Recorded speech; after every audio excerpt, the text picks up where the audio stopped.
भैया हम साजन के झा आप सभी के बीच एक दीवाना जे सांवली सी सूरत पर कौन हद तक दीवाना हो गई आज सभे जा ई गाना के माध्यम से सुनी जा।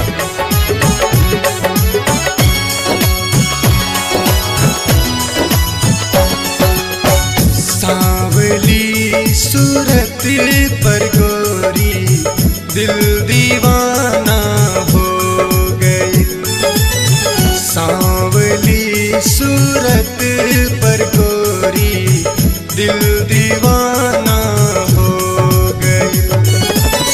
दिल दीवाना हो गई हो, दिल दीवाना हो गई। दिल दीवाना हो गई हो, दिल दीवाना हो गई। सांवली सूरत पर गोरी दिल दीवाना हो गई।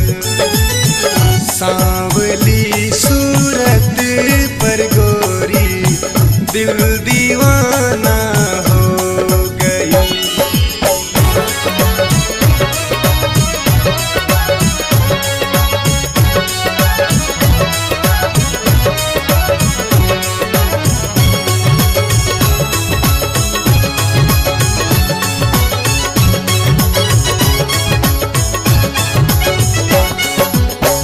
एकता तोहर चाल बायसन, दूसरा पतली कमर।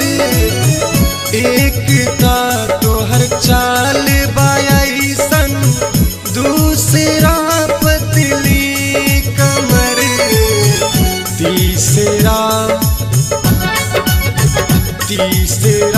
तिरछी नजरों से दिल के घायल कर गई। सांवली सूरत पर गोरी दिल दीवाना हो गई।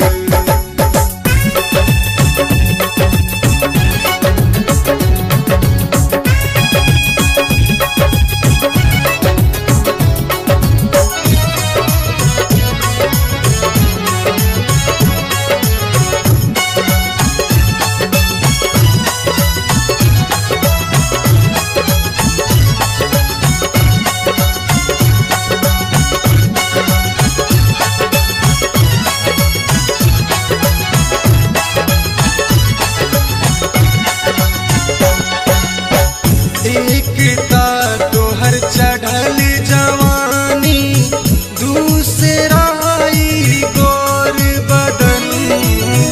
एकता तोहर चढ़ल जवानी, दूसरा ई गोर बदन।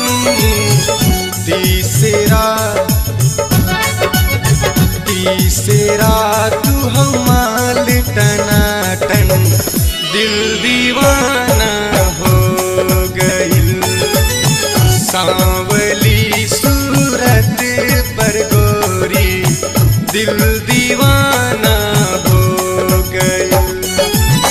दिल दीवाना हो गई हो, मन दीवाना हो गई।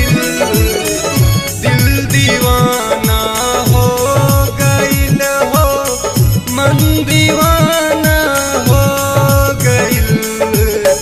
सांवली सूरत पर गोरी दिल दीवाना